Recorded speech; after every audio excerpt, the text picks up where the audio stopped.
So it's the 27th of April, and we've got Ray Myers, and we're talking rugby.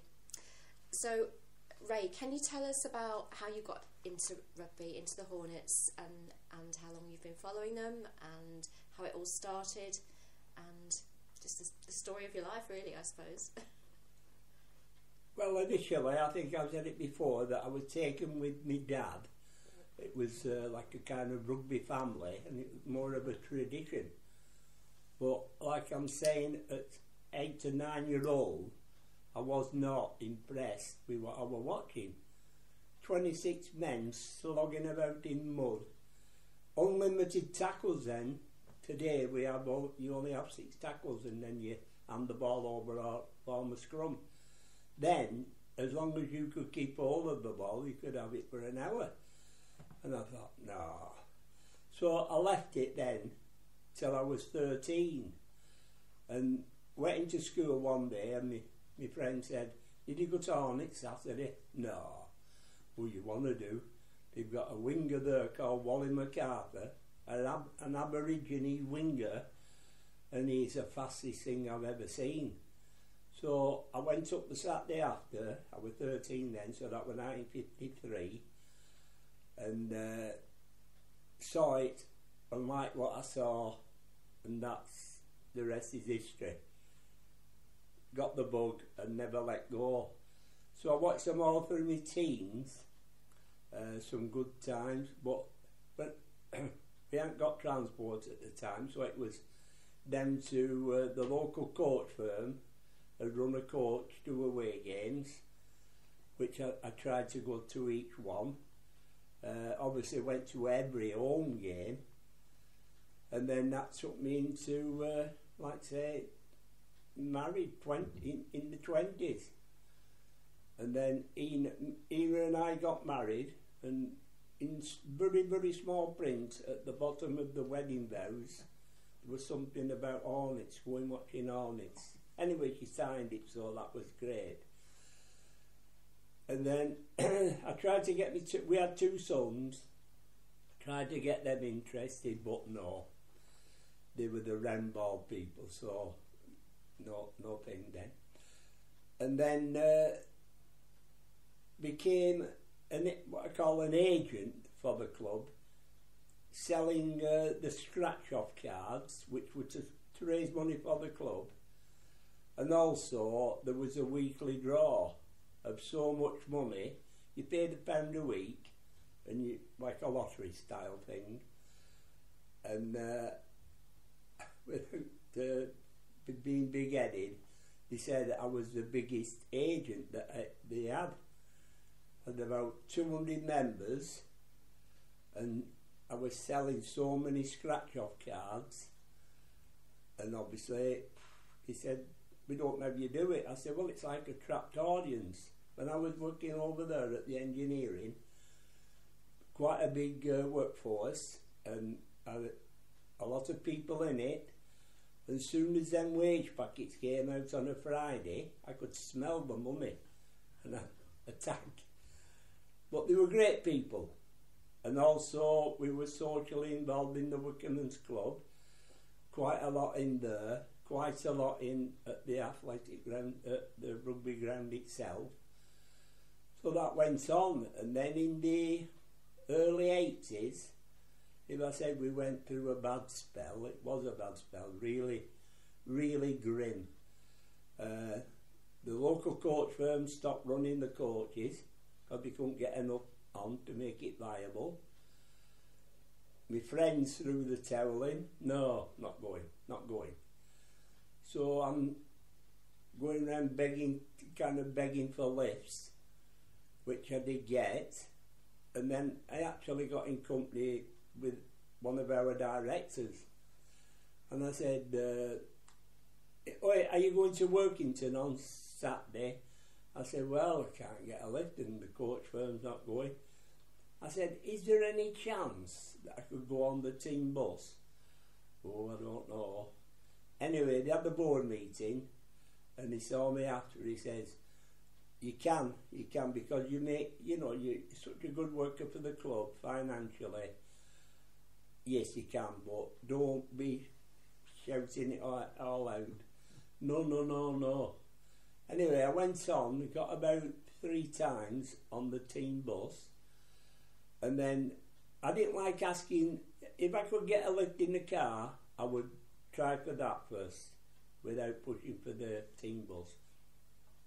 And then this particular day, it was Whitehaven away. Got a lift in the car, got to the ground, and these directors are there. Oh, I see you've made it, yeah. He said, I'll tell you what, you could come on the team bus every away game if you want. Why? We have no timekeeper. I said, oh, why? He said, we can't rely on him. Is it a miss? It's a miss. He said, it's no good. So think about it. I said, 1, 2, yes please.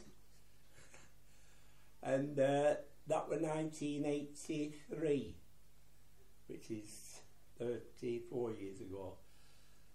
Became timekeeper, and what a great period that was.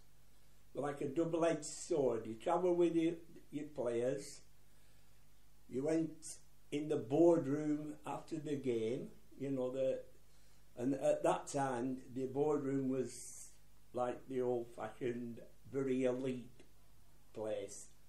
The chairman invariably had a big Rolls Royce outside.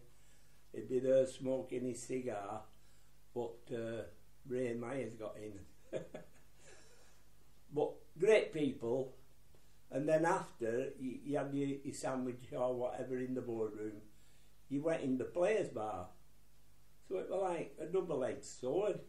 You went in with the upper crust and then went in with the players. And that carried on then 30 odd years. And great people we met. And then unfortunately at the end of that, my health took a nosedive, and I had to relinquish the timekeeping job. But thankfully, 2013, I just started being ill, but not ill enough to keep me away. And we got in the final of the playoffs against none other than the old enemy, Oldham. It was played at Lee, a marvellous day, good crowd and everything, and we beat them.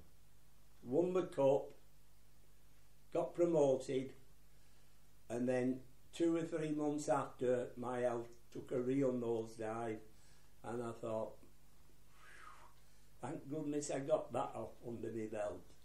I'd have been absolutely sick if I'd have missed that day, but luckily I didn't. And then I came back, and not 100% health-wise, but the board was very, very sympathetic, and actually I couldn't believe what they said. We'd like Ina to travel with you on the team bus. I said, what? Never been heard of. They said, well, the way you are, and Ina knows what to do if you take a bad turn. I said, are you sure? Yeah. And that happened then for about 4 years. Ina travelled with me to all the away games, and then it really went down then in 2014. So the way it was going, I thought, it's not fair on the club, it's not fair on me. I couldn't guarantee to be alright for the Sunday. So I told them, I said, get somebody else.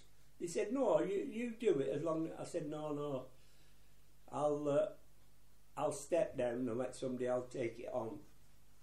But that was the way it went as far as the timekeeping. But before that, probably 2 of the proudest moments of the life was in the 80s. Probably all the work that I did raising money, they awarded me Clubman of the Year, presented on the pitch, which was a yearly event to anybody who stood out off the field activity. So I was presented with that at a home game at half time, and obviously that was probably as proud as I could be. And then the other one was my 70th birthday. We had quite a big party up at the ground, 200 people there, and halfway through the night you give your thanks and all that, and before I could move away, our chairman Mark Wynne came up and said, right, we've a little thing from the club, we're going to make you a life honorary member. Wow. That was another pinnacle, that. But these last 10 years of ill health, I've never been looked after, respected, along with Ina, you know, quite as much.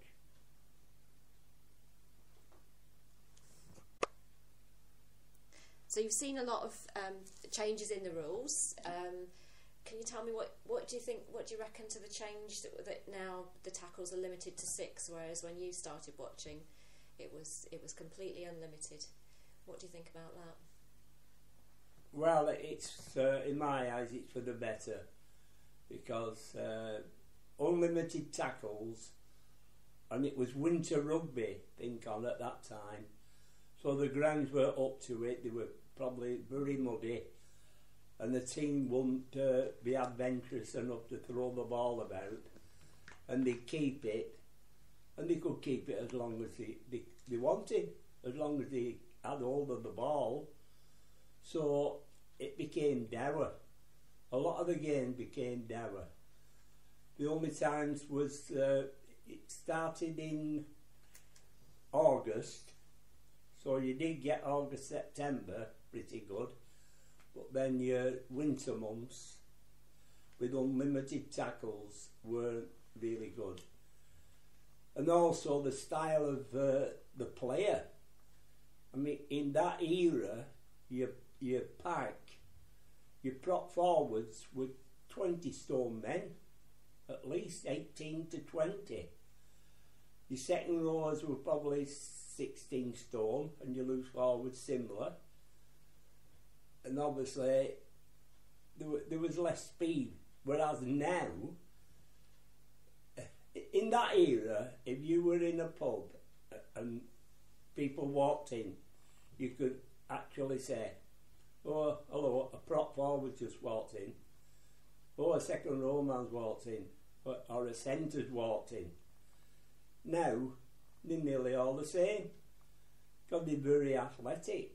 They're built for speed rather than strength. Although a lot of them, they're very good. They have both strength and speed. But it's in my eyes, a much better game to watch with this 6 tackle rule, definitely. So can you tell me what you were saying before about the style of play and how Widnes got known for keeping the ball to themselves by the sound of it? Well, yeah, they seem to be the ones who did it most and who could hold the ball most. And they got tired with the brush on a demo game, and obviously they held it for how many tackles, we don't know. But then it was well known through the league what they were like, and then say another team came to Rochdale and playing in that same style, the crowd used to say, come on Widnes. But it weren't Widnes, but it was that style of play that they saw. So Ray, all the years that you've been watching the Hornets, does any particular player stand out for you? Well, really speaking, I could probably say 100, but you've got to have a favourite and narrow it down, and one that really stands out is Norman Short. Namely, for the length of time he played for us, 13 seasons, he amassed so many points, what he scored, and I've always said if he was fit, he was always in the team. Never known him to be dropped. But the vital games what he appeared in, and probably was a match winner. The main one that stands out was we drew Hull away in the Challenge Cup, and Hull at the time hadn't lost to Hull for 18 months. All the pack was an international player, but the back line, the backs weren't as good as ours. And I remember the chairman in the press before the game said, if we can hold their pack, we'll beat them. I thought, yeah, holding their pack. Which on the day, they did. The Hornets pack held theirs, and our backs were much superior, and that puts Norman Short to the fore, because he was centre to a winger who we got from Italy. They give him a non-diplome because of the rugby union law. He didn't tell him his proper name. He was called Ferdy Corsi, but no such thing. He was never called that. That was a non-diplome. And he was a bit green. He come from rugby union. It was a bit green of the laws, and Norman that day was his centre, and he really covered for him that day. He blotted their centre out before anything could get on the wings against him. So to me that was a big factor. Once our pack had held their own, that Norman was large in getting the backs going. And then the other one is when we have reunions and there's plenty of players about, and Norman will be there of course, and players start talking like they do, reminiscing. I said, I'll tell you what, out of all you people here, Norman Short can say something you can't, you others can't. What's that? I said, he drawn winning pay at Wigan, and 80% of them hadn't drawn winning pay at all. 20% might have drawn it once, but he actually drew it twice, which at the time was an unheard of thing. Beating the mighty Wigan at Wigan, which we did twice in about a 5-year spell, the late 50s and early 60s. And the one that stands out most, we beat them 18-6. Wigan didn't score a try. Theirs was goal kicks, penalty goals. So not only that, icing on the cake was we beat Wigan at Wigan. They didn't score a try. Norman Short scored probably the winning try. So that stands out, you know, in your memory. And the other one was we played York at Rochdale in the 1958 second round. After we beat Hull, we drew Bradford and we beat them, and then in the third round we drew York at Rochdale, and that was a tight game, and right to the very end Norman Short scored the winning try to put us in to the semi-final of the Challenge Cup. And of all the other teams that was in it, well, only 3 more, we had to get Wigan in the semi. If we'd have had Workington or Featherstone, I'm sure we would have been at Wembley that year, because don't get me wrong, Workington and Ferriston were hard on their ground, but that would have been played on a neutral ground, and I think the way we were playing at the time, we'd have beat them. Anyway, like I say, we had to get Wigan. We only lost 5-3, which they'll never ever get any nearer Wembley than that. And that was it, really.